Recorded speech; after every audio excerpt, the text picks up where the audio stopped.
Africans, why can't we get along? Why is it so hard for us to get along? A lot of atrocities that have been committed against Africans have sadly and unfortunately been committed by other Africans. When people refer to other people as Makwere, it actually literally means people whose language sounds like animals, right? So it comes from using the word kwere, kwere, kwere, kwere, kwere, kwere, and that's how the language sounds, and it sounds like animals, and they speak like animals, right? A happy Africa Day to all Africans, and a warm welcome to Africans on Africa podcast. My name is Ivan Munashe Katsere, Ndirimi Ramoyo, and I am an African. I'm specifically excited about this day, Africa Day, because we are launching Africans on Africa podcast, and I'm grateful that a lot of you have taken time to start this journey with us, and I am excited to be talking about questions of Africanism, hearing perspectives of Africans on what Africanism is, and ask relevant and specific questions that have a bearing on our Africanism. I'm truly excited to take this journey with you, and I'm truly excited to be walking this journey with everyone who has joined the podcast. And I'm humbly appreciative of the time and courtesy that you have given me to be talking to you and walking this journey with you. So this is how our episodes are going to be coming to you. We're going to try to have 2 episodes a month, and these episodes are going to be structured in a very simple way. The structure is going to be on the first episode, you're going to join me on my couch, and you're going to hear about my thoughts on topics that are African oriented, and from these, you're going to hear my rambles and rants about what I think, what I've thought about, and what I've experienced as an African. But to also counter that and to balance that, on the second part of the show, the second episode, we're going to bring an expert, a thought leader, or someone who has lived the experience that I was talking about, actually balance out what we're talking about. And they're going to join me, and we're going to talk a bit more about their experience, or what they've thought about, or what they've written about, or what they have theorized about in terms of the topic that we have spoken about. So I'm really excited to have a lot of opinions from a lot of people, and also engage with people from other African countries and be able to hear your opinion. I have not been able to occupy spaces in a lot of African countries, so I also understand and appreciate that my opinions might be myopic, and also might be blinkered by the spaces that I have occupied.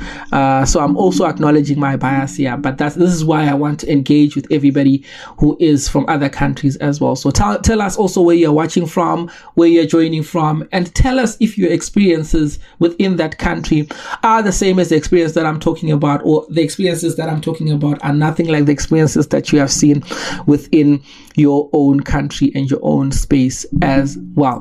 So please do your due diligence in terms of liking, subscribing, and sharing the podcast. And please tell a friend that the Africans on Africa podcast is here, and it is a space for us to engage, and a space for us to celebrate our Africanism, and a space for African experiences to be appreciated, and the narratives to be told by Africans on their own.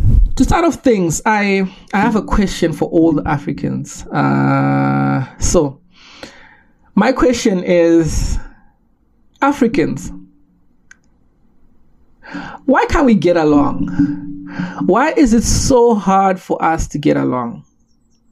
And I'm not saying this because it's something that has only happened within the space that I've occupied, or something that I've only seen or just affected me, Every time where we see Africans interacting, or where there is contact with Africans, a lot of these contacts and interactions turn into clashes, they turn into violence, they turn into experiences of volatileness. Why can't we get along? What is making us as Africans not be able to get along? And that's the question that I want to think about, and that's the question that I want everybody to also pitch in and tell us. Why do you think Africans do not get along? If you think Africans, we get along fine, please also tell me, and I stand corrected on this issue as well. But at the end of this, I also want to present my own perspective on why we don't get along and things that we can practically do to make sure that as Africans, we start the process of getting along, we start the process of healing, and we start the process of dismantling any type of border that we have that makes our differences salient and keeps us away from getting to know each other, accepting each other, and adapting to each other's Africanness as an accepted thing, right? So a lot of people would say, so where did you get this from? How are you even saying that Africans do not get along? But look at our history. I've written about and spoken about how a lot of atrocities that have been committed against Africans have sadly and unfortunately been committed by other Africans. I understand and I know that the history also shows other colonial and other aspects that have been done to Africans by non-Africans. But look at what Africans have done to each other. Look at how our politics leads us into destructive spaces of distracting each other. Look at how our religion leads us into destructive spaces of distracting each other and plundering each other. Look at how our handling of economies leads us into spaces of distracting each other.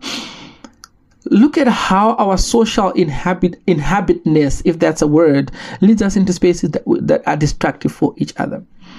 Look at how our own wealth, our own minerals, our own earthly inheritance leads us into spaces where we plunder each other and we are in conflict with each other. Look at how the simple act of Africans meeting other Africans leads into a space that is volatile of plundering each other and harming each other, or even worse. The history of Rwanda, the history of Congo, look at the history of Zimbabwe, look at the history of South Africa. One of the richness of Africa is within our tribal affiliations, how diverse we are and how rich the cultures are of Africans. It can only be bestowed on us that we have to be proud of our different demographics and our different tribals, or our different tribes. But that richness gets us to see difference, and seeing that difference makes us hate each other, devalue each other, dehumanize each other, and attack each other. These experiences are things that have made me think of this question and made me think, why is it as Africans we cannot get along? But most of all, why is it we cannot talk about why we cannot get along as Africans? Maybe because of these borders and all these demarcations, we can't even get an opportunity to talk to each other. But let's open dialogue to talk to each other about these things and see, why is it we do not get along as Africans? What is keeping us from getting along as Africans? A lot of people will tell you that as Africans, we do not get along because we hate ourselves as Africans, and we project this aspect of the aspect that we hate about each other. And, I studied psychology, and I did pretty much well in psychology. I love psychology, but I don't even want the conversation to be there, because that also gets the conversation muddied and it gets the conversation boring, but also it limits the conversation to spaces that other people cannot even participate. So I'm just going to talk about it in a way that I understand it, from the perspective that I understand it, which is going to include social research and other aspects that I have seen and experienced on my own. Because I think Africans do not get along because they do not like anything that is African. So Africans do not get along because they don't hate themselves. They hate Africanness and they hate Africans. Right? What I mean by that is that Africans keep away from anything that resembles Africanness. Right? If you come from Zimbabwe, for example, if people are saying I'm going back home, they say I'm going back to Africa. Right? If people want to tell you that you have a bad mentality, they tell you that you have an African mentality. And what are they really saying in that space? You see, they are saying they're going back to a place that does not really resemble them, but there are other people who stay there that are Africans, who are not like them. They are already segregating themselves from that space, right? People in other countries, they do not like people from other African countries because they do not view themselves as Africans. They do not relate to the Africanness of these people, although there are connotations that they attach to their Africanness, but they do not detach themselves to the idea of Africanness. Africanness is under attack, and we have to revive Africanness and a sense of pride in Africanness and a sense of wanting to be associated with Africans and the Africanness that they represent. It is our work and our job to revive this Africanness and not think we are being progressive in leading ourselves astray to ways that detach themselves from Africanness. So these are the three reasons why I think Africans do not get along. As Africans, we do not get along. And the three reasons for me are, the first one being, we detach or we resist anything that is African or Africanness. The second one being, we undervalue and undermine experiences of everyone that's African or anything that's African. And the third and last one is, we dehumanize everything that's African and everyone that's African. Let me unpick these three aspects and maybe give a way forward in terms of what we can do to counter these aspects.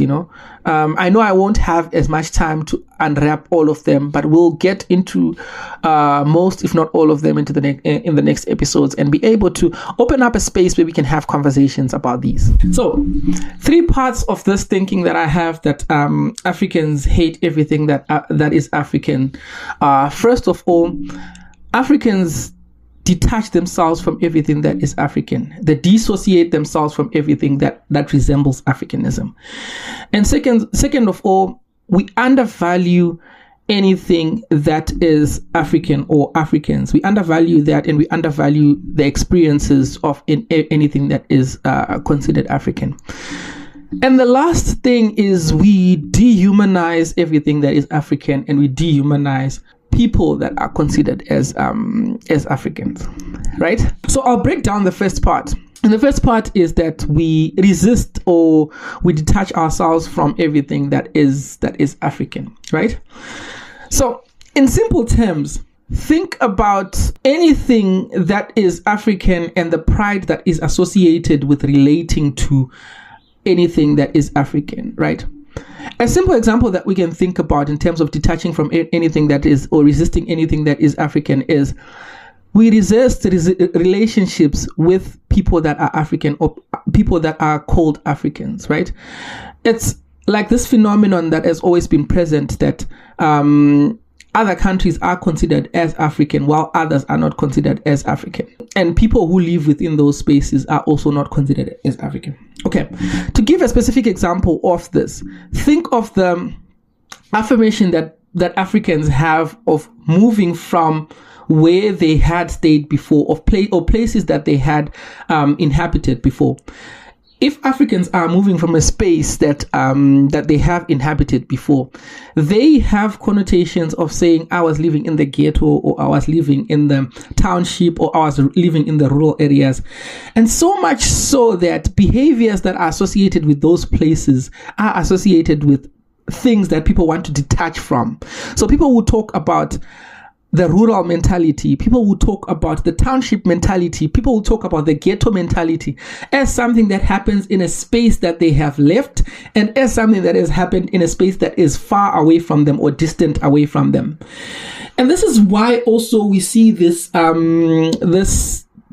developmental aspect, so to speak, or progressive aspect of Africans wanting to relocate or migrate to the suburbs and have fancy gated communities, and within those gated communities, it's well fenced, and there is underpaid or undervalued security guards who Africans do not even talk to or relate to.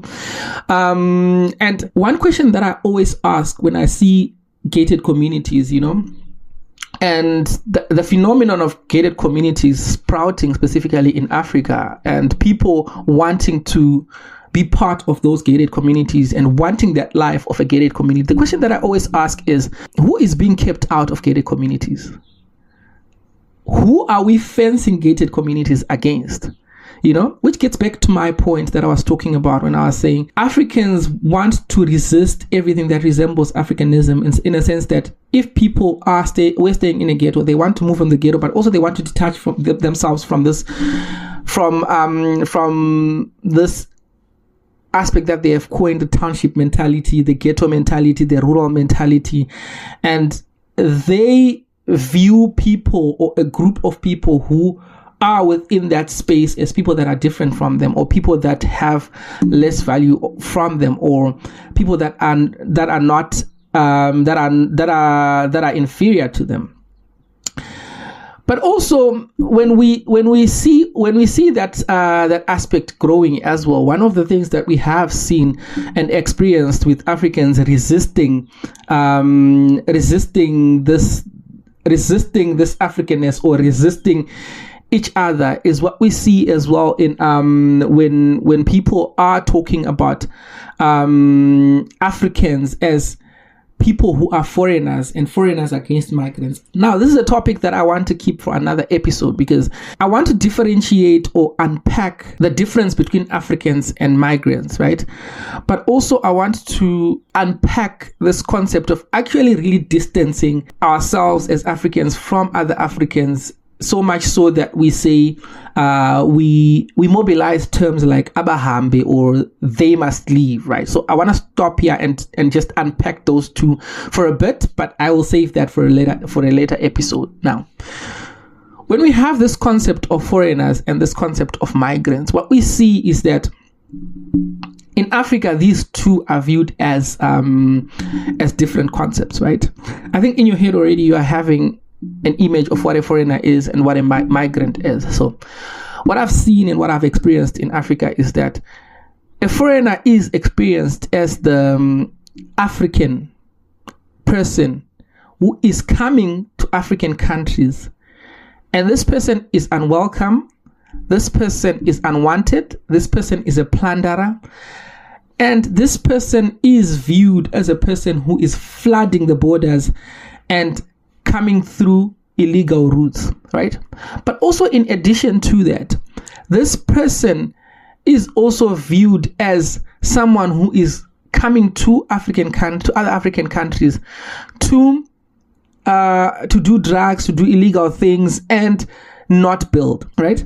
When we differentiate that to migrants are perceived as people who are, first of all, well off, rich, coming to develop. They are coming through the airports, and they have a red carpet unfolded for them to come to other African countries. They are welcome, they are wanted, and they are here to build, right? But in me talking about these two aspects of foreigners and migrants, now tell me that there is just think of the undertone that I've been talking about, right? That I haven't mentioned yet, and tell me what that undertone is. Right? A foreigner is a different color and a migrant is a different color. So much so that the origination of a foreigner and the origination of a migrant are also determined by the color of their skin. So now, because of all these connotations of unwantedness and these connotations of wantedness and how they differ, we therefore see different treatments that are ushered to either foreigners or migrant. When migrants are in an African country, they are treated differently than foreigners in an African country. So this treatment is being ushered by Africans. Let's keep that in mind. So Africans treat Africans differently in African countries. They treat Africans as unwelcome in African countries, and they treat other people who are not from Africa differently, right? This might be different in your country, and I really want to know how different it is in your country. So please let me know how different it is in your country, and how that what I'm saying does not apply to your country as an African country. I haven't visited all African countries, but I'm hoping to visit a lot of countries to know more about how people are treated within those countries, and how this can be better, right? So this treatment has been really explicit in a context that I've lived in, and I'm talking specifically about South Africa, where we see that Africans treat each other worse than they treat other people who are not from African countries. Let's start from the real foundation within South Africa. South Africans within South Africa treat each other badly, right? Within the African sense, if you, for example, use the English language, forget the fact that it is the language that is used by most of the people in South Africa. If you use the African language, right, as an African, you are resisted. Your body as an African speaking English is seen as a body that's breaking some sort of rule. I do acknowledge the racial arrogance that is associated with English and the colonial history that is associated with English. I do acknowledge that. But what I fail to acknowledge and understand, and what I want help to understand, is in the service industry, you see someone working at a till, for example, and there's a white person in front of you, and this white person is served using English. And when you are there, being served as an African person, and then you say that, and then you say, hi, good morning, and then they respond to you in their own language, right? And then you say, oh, I actually don't understand the language, so maybe let's speak in English, or you'll just continue speaking in English. This person will resist you as a black body speaking English by continuing to speak in their own language, right? And this also includes an aspect of inducing fear of one speaking in English, but also a fear more so of one using their own language within those spaces, right? So some people will not answer a phone in a taxi, for example, because if you answer a phone in your taxi and use your language or use English, you're bound to be attacked. You're bound to be dehumanized. You're bound to be resisted as a black body that is speaking in another language that is not of that space. But I'm not even talking about foreignhood as a space, as an aspect of of colonial borders that were established. I'm even speaking of within the context of South Africa. Some people have reported being blatantly told that you can't speak Sepedi now at the taxi rank. Sepedi finished at like 2:00. Now you have to speak Zulu or any other language, right? I feel like I'm already starting to ruffle some feathers, but that's the reality of the space that we live in and the space that we occupy within the South African space. And I want to know if it's the same in the African country that you are in. Are people accepted regardless of the language that they speak, or there is some resistance that comes with that language that they speak? But it also goes to the deeper and sips deeper into the foundation, so much so that you see that even children and young people who speak English, right, as either colors or African people or black people, they are called with connotations of mockery. You know, they are called coconuts or they are called banana types, which means they are how they are sounding, what is coming out of them is not representing what their body sees, you know. And I understand sometimes we have stereotypes, and when someone approaches you, you might already have a stereotype of how they are going to sound or how you're going to interact with them.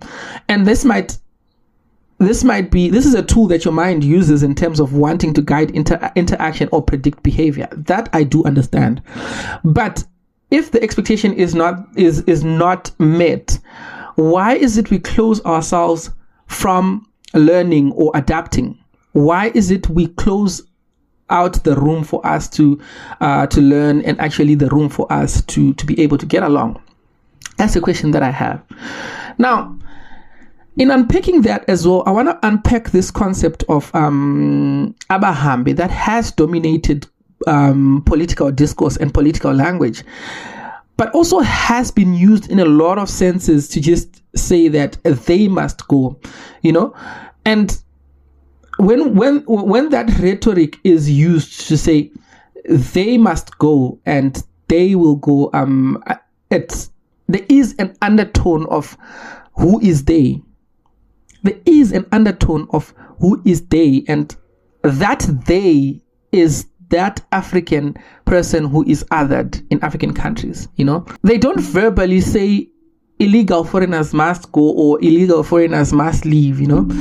They intentionally undertone that illegal as well, because it's a blanket statement that refers to most foreigners, right? Or all foreigners, if we keep to the definition that foreigners are only Africans, or anyone who is close to Africans. Now, I'm segueing slowly into my second aspect, which is that we undermine each other's experiences as Africans. But before I get into that, I want to play a video that connects these two reasons that I have of why Africans don't get along. And you might know this video, and if you don't know it, it also shows the political climate that is happening currently in South Africa, where migrants occupy, or migration, the topic of migration occupies a pivotal role in the election for this year, and different languages and different discourses and different political orientations have come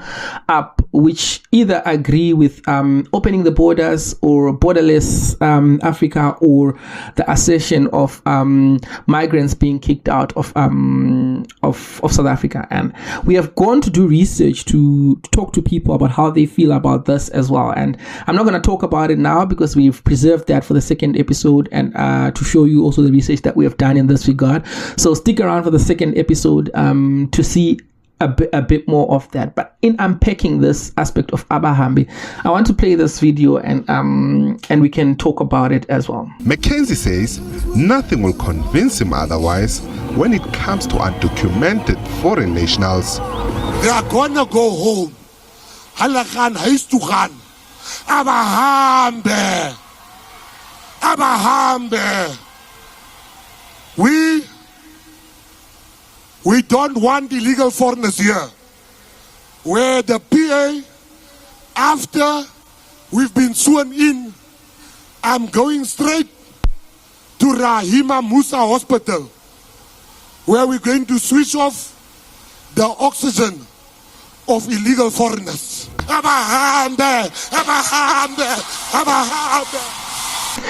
Now, I'm just smiling because of the passion that he has of saying Abahambe, Abahambe. Now, so let's unpack this construct of Abahambe, because one of the things that is important with this Abahambe and just saying Abahambe, which translates to they must go, is that the undertone of Abahambe is that there is a they that is created. And that they that is created in the undertone of Abahambe is the African other, right? It mobilizes the hatreds and the lack of engagement, and us as Africans not actually engaging and not getting along, because Africans are the people that are characterized as bad people, characterized as evil people, characterized as people who are plundering the African society, right? The first thing that he said off the bat is that after being sworn into office, his first order of business is going to be killing illegal foreigners, essentially, because he is saying he's going to switch off the oxygen of people that are in hospital who are illegal foreigners, right? Now, I think this gets bad when we hear leaders talk about killing people and affirming their political position and getting into office because their first order of duty is wanting to kill people. I don't care how illegal someone is, and I don't care how someone got to a country, you know. I understand that people must come illegally to a country, but if you're going to go to a hospital and kill people, the undertone for me in that is that you're going to hospital that people that are public hospitals where government might have access, but also where people who are Africans are, and you're going to start the process of killing people in terms of in terms of switching off their oxygen and blatantly saying that. But for me, what's so loud about this is the silence that follows in terms of lack of criticism, lack of conversation, and lack of engagement with such language that essentially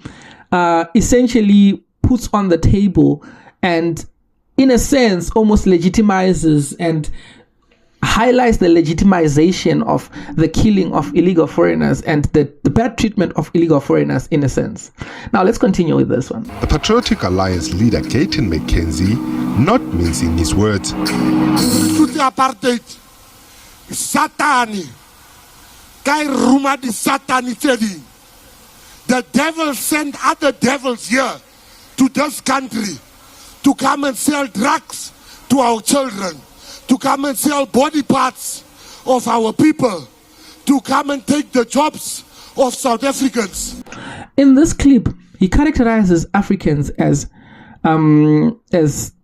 devils who are bringing other devils here, right? And he speaks about these devils as people who are selling drugs and doing all these bad things. But that also plays into blanketing every African as a person who's doing that, every foreigner as a person who's doing that, every foreigner as a person who must go, who must leave South Africa, whose oxygen machine must be switched off, right? Because I don't think he's going to ask questions in terms of getting to the hospital and switching machines. It's just going to be every other African who's there. Their machine is going to be switched off. Now this starts to roll the ball into a dangerous space where we are blanketing every African as an African who's bad, who's the devil that is doing things that are illegal within the country and should be chased out of the country, blown out of the country, and other connotations that are similar to that. So for me personally, the only thing that's more silent or made more silent than the they in Abahambe is the profile picture of ghost accounts on Twitter. Because I think that's one thing that we have to talk about, guys, because I have seen that there are people who are passionate about this concept of Abahambe and chasing foreigners out, so to speak, from the South African space. But what I find very challenging with that is that I stand with my opinion and I will bring my face to my opinion and I'll talk about it as a person who is proud of it. I won't hide my identity because I don't want my opinion to be detached from my identity.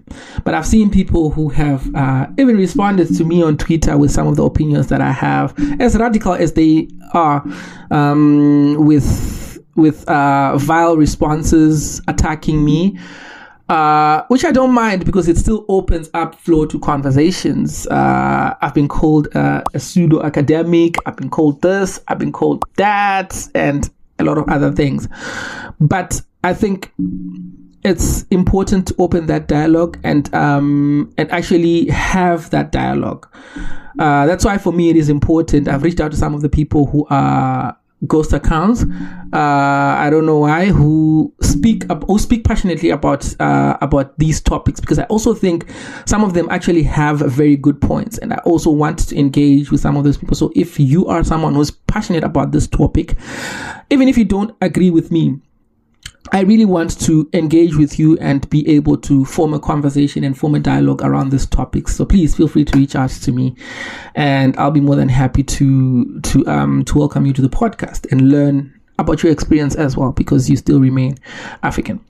Now, the second part, or the second bit of why I think Africans do not get along is that we undermine and undervalue each other's experiences. If an African is going through something, it's not as painful as it looks. It's not as horrid as it looks. It's not as bad as it looks, right? Or it's not even as bad.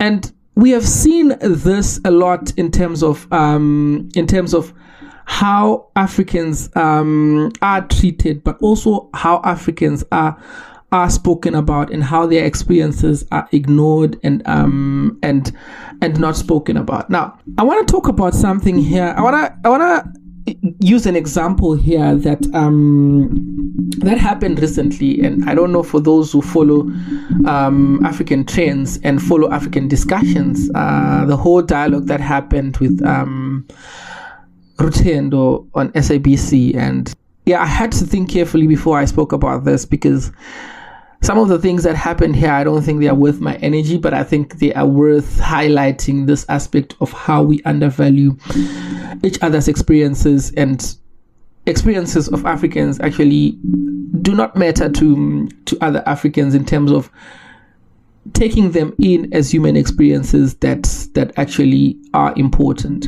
So I'm just going to play this clip and we can come back to it as well. People are starving in Zimbabwe. People don't have electricity. People don't have water. People are on the streets. They're leaving the country. They feel that there are no opportunities, that the country's falling apart. It's not serving them well. What are you talking to? I mean, why are we blaming that on sanctions against Zimbabwe? I mean, this is not, do you not believe, a leadership failure? I don't believe it's a leadership failure. I believe that we've also got 50% of all Europeans living outside Europe. We've got 5 million Europeans living in South Africa. And that is also because of the fact that people migrate because they've got skills. And a lot of Zimbabweans that are in South Africa have also been attracted to South Africa and recruited to come to South Africa by companies that need their skills. That is testament to the skilling that Mugabe gave Zimbabweans and the education that he gave. Yes, we do have a crisis that is being caused. Refugees are coming into South Africa. Refugees are going all over the world. But a lot of that has to do with the sanctions that are on Zimbabwe. And what I always never understand is how it is that it can be justified for Germans to leave Germany to go to the United States because of the war that took place in World War II, but Zimbabweans cannot be accepted to leave their country when they're under economic warfare that has been imposed by a superpower like America together with the entire Western world. Number two, there are a lot of people that are in South Africa that have run away from land to come waiters in South Africa. They've run away from mining gold, platinum, diamonds, and resources to come to South Africa because they would rather prefer to be given a job by somebody else, to use their CV rather than to take over the land, take the resources, and use those resources to become rich the way that it has made the Rhodesians rich. Why don't they? I actually don't know how to react sometimes, because I almost laughed, but I realized that this is not funny. As Africans, we don't appreciate each other's experiences and we don't care about each other's experiences. And at the same time, we expect other people to empathize and sympathize with us when we cannot even sympathize with ourselves or our fellow brothers and sisters, you know. You can't even empathize an experience of a space that you occupied, a space that you are from, a space that you still have relatives in, or a process within which you have also been a part of, you know. Migrating to South Africa is a different narrative and a different experience for everyone. But by migrating to South Africa, I have an experience of that journey. I have talked to people who have migrated. I have spoken, I have interacted with people. I've seen people in my same experience, in a better experience than me, in a worse experience than me, migrate to South Africa. And that makes me understand that, yes, there are people who have been called to South Africa because they have a job. But also there is a bulk of people, a lot more people who came to South Africa because they didn't even have a job. They didn't even have a plan of what's going to happen in South Africa. They didn't even know what's going to happen in South Africa. And honestly, that's the bulk of people who are migrating and relocating to South Africa. We cannot undermine the experiences of people who are crossing the Limpopo River and crossing the crocodile-infested rivers and say they are migrating because their skills are hotcakes. You know, they are not migrating because they have a plan.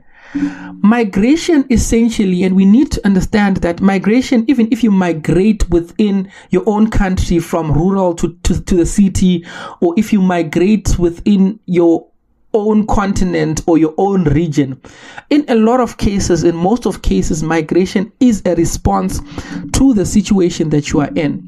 It's a response to the plight that you are in.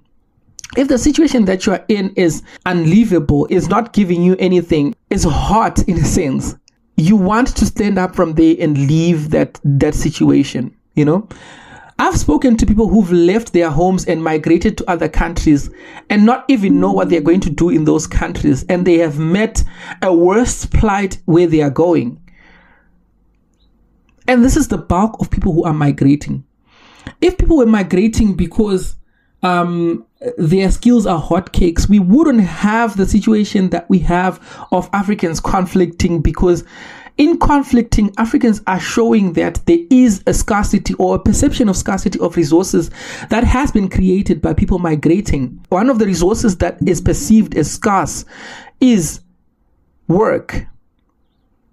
If people are migrating seriously for work, there wouldn't be a perception of scarcity of resources.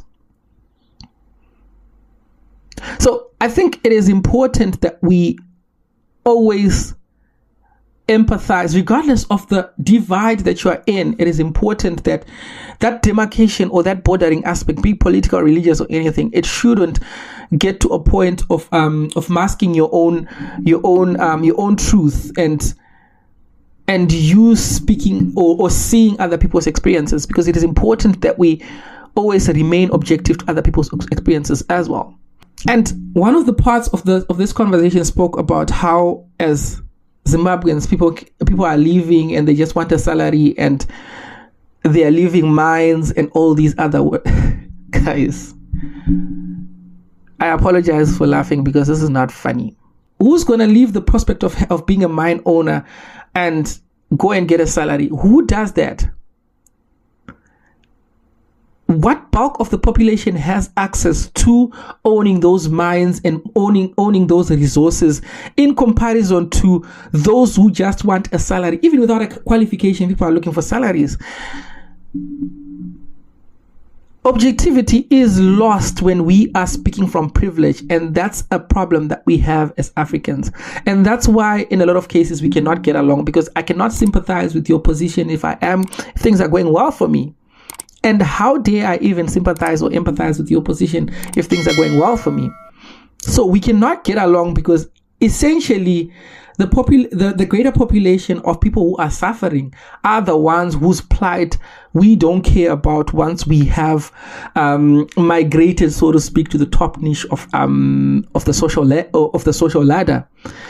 And we can't see back to where we came from, or see to where we left people, you know. We undervalue their experiences, we undermine their experiences, and we don't even care about their experiences. I'm not going to spend a lot of time talking about this, because this is a topic that I don't want to know. The topic, I'm comfortable talking about it, and I'm comfortable stretching the topic, but I think the commentary that I used here was quite significant but poignant to the plight of Africans as a whole.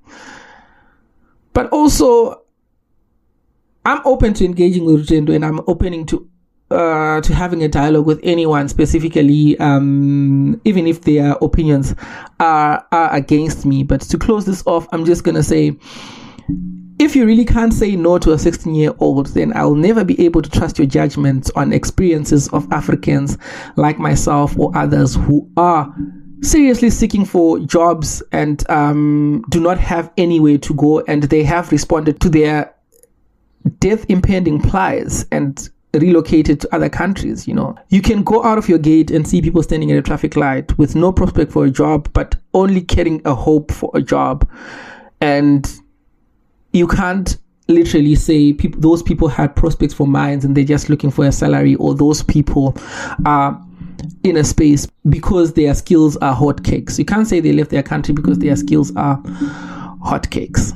Let's ruffle more feathers. Now, the last part and the last reason why I think Africans do not get along, and why as Africans we do not get along, is merely because of dehumanizing each other. How easy it is for us to dehumanize each other. It is very easy for us as Africans to dehumanize each other and to attach non-humanistic qualities to each other. It is very easy for us to attach animalistic qualities to each other. And that begins the process of now treating each other like animals, or even worse than animals. But what really bothers me with that is that we do not think about it. We do not give ourselves time to stop and think about, wait, what did I call this person? What are the implications of me calling this person this, right? Before you attack me, I will unpack this. If you are an African, you'd probably know of the name Makwerekwere, right? In this moment, without searching for the name, I want you to ask yourself what that name means. What does that word Makwerekwere mean, right? A lot of us will not even know what the name Makwerekwere means, honestly speaking. And because we didn't stop enough to think about what does that word mean before even using it or even letting people use it on us, or the implications of what that name has, right? I'll unpack it further. Now, the first two parts that we spoke about in terms of undervaluing each other's experiences and in terms of resisting each other's experiences. If you can look at those two parts, you can see that if you resist someone's experiences, you avoid them, right? The treatment is very hard to be ushered in an actionable way. You avoid them, you keep away from them, you are disgusted by them in a sense, and you try to keep yourself away from anything that is associated with them. You detach yourself from anything that's African, anything that's township vibe, like we spoke about, anything that is associated with them. When you undermine other people's experiences, you even put a blanket of yourself to act like you don't see their experience, or their experience do not matter to you, right? But now when you're dehumanizing people, you are actually putting into the work the aspect of saying this person is an animal, or this person behaves like an animal, or this person actually doesn't deserve to be in spaces that are occupied by human beings. Sounds familiar? Yes, it does. And part of that is the word that is called Makwerekwere. So when people refer to other people as Makwerekwere, it actually literally means people whose language sounds like animals, right? So it comes from using the word kwere, kwere, kwere, kwere, kwere, kwere, and that's how the language sounds, and it sounds like animals, and they speak like animals, right? Now I want to take a step back, because in our African cultures as well, we have connotations of calling our own language as the main human languages as well. In the Shona culture, we say Taura Chivanu, speak the language of the people, or we call our language Chivan, which means the people's language. And I know in Zulu as well, and correct me if I'm wrong, they say Kulumi Sintu, which means speak the language of the people, which has connotations of saying we are what we define as people, right? But also tell me in your language if you have those connotations, if you have words that define your language or your people as people, right? But in the past, those words were also used as unifiers that spoke about we are a resemblance of personhood, but we are an identifier of people, right? But this is also different from how it is used now and how it is mobilized now, because now it is mobilized to create an African other, or an other, to say if you don't speak the people's language, now you're not a person, you are devalued as from being a person. Right? So that's where the word kwere kwere comes from, because it is people who do not sound like humans, so they do not speak like humans, and their language does not sound like humans. And it begins the process of not being listened to, but also the process of being ill-treated. Now, in every process where people are dehumanized, right? Apart from animalistic aspects or bad aspects being attached to them, we see bad treatment being paired with that. In Gayton's speech, he spoke about devils bringing devils, right? The devil sent other devils here. A devil has brought a devil. It's not a person who has come to South Africa. It's a devil who has brought a devil.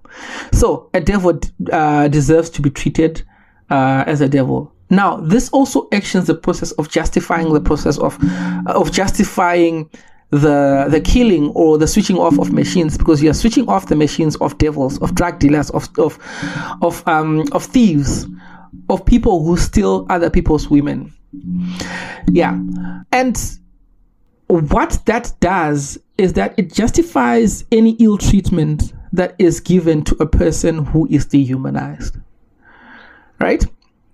If we move on with that, we can see this has been a trend not only in South Africa, but also in other African countries, where people are called by other names or animalistic names, right? We can see the same thing having happened in Rwanda, where the Tutsis were referred to as cockroaches, and that led to justified killings of a lot of people, right? Now, when a cockroach enters your house, the next thing that you want to do is to fumigate your house. You want to make sure that you rid your household of every cockroach that enters your house. Do you see what's happening here? The same thought line or the same thinking pattern is mobilized to attach to human beings, where people are viewed as amagrigamba or amagundwane, and all those words that are of animalistic nature attached to people. It, in a sense, devalues their humanness, and in a sense, directly works to take away their humanness, so that every treatment that is given to them is justified, and every treatment that is given to them is used on a basis of them not being human, because their humanness has been taken away. Right? It's the same as humans being referred to as monkeys. And we all know the story of how that unfolded. So, humans are therefore dehumanized, and after they are dehumanized, that treatment comes to unfold where they are not treated like human beings. And after being treated like non-human beings, this is where we see aspects of Africans attacking other Africans, because they are not attacking humans. Essentially, they are attacking animals. They are fumigating their household. They are fumigating their space and getting rid of these unwanted things, of these things that are flooding the borders, of these animals that are flooding the borders, of these animals that are infesting and plundering their whole households and their spaces as well. And in such a space, we don't see Africans getting along. We see a divide of Africans that's going to continue, mainly based on the fact that we don't see each other as human beings, and we don't perceive each other as human beings. But it is important now for us to, as much as those words occupy our spaces, we have to talk about them. We have to open up spaces of engagement and ask real valuable questions like, what does this word mean? What is the impact of using this word? What is the impact of children using these words? What power do these words have apart from just being words that we can use and throw around? And I think this is the part that we are not doing enough of. And this is also the part where this podcast comes in, because we want to ask those questions.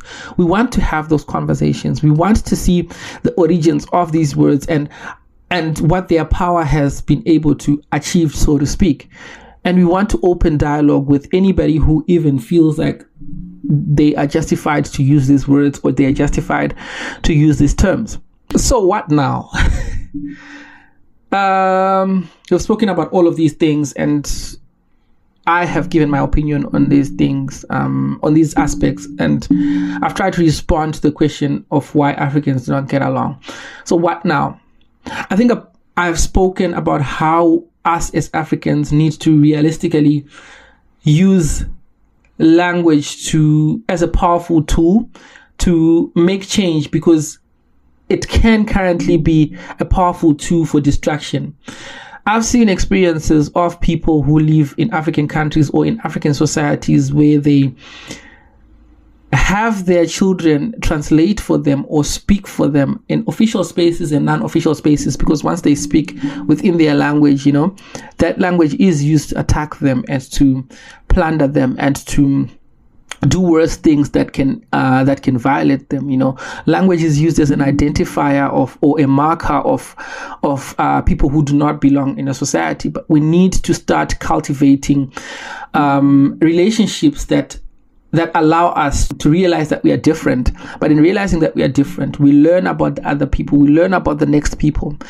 And we learn that even though we are different from other people, we can appreciate them. We can still see their difference, but still accept them.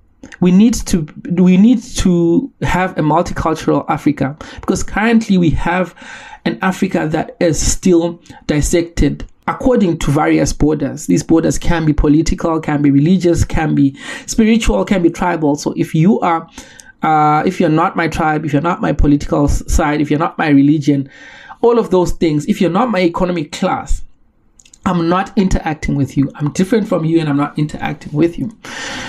So we need to start to use language as a tool or as a mechanism of positivity, where we need to think about the words that we use, think about the impacts of the words that we use, and think of the implications of the words that we use. We also need to start having dialogue. I don't know about you, but growing up in an African society, there are some topics that have been taboo within society. There are some topics that people never spoke about. We don't talk about politics. We don't talk about religion. We don't question religion. We don't talk about sexuality. It doesn't even exist, because there's only one known.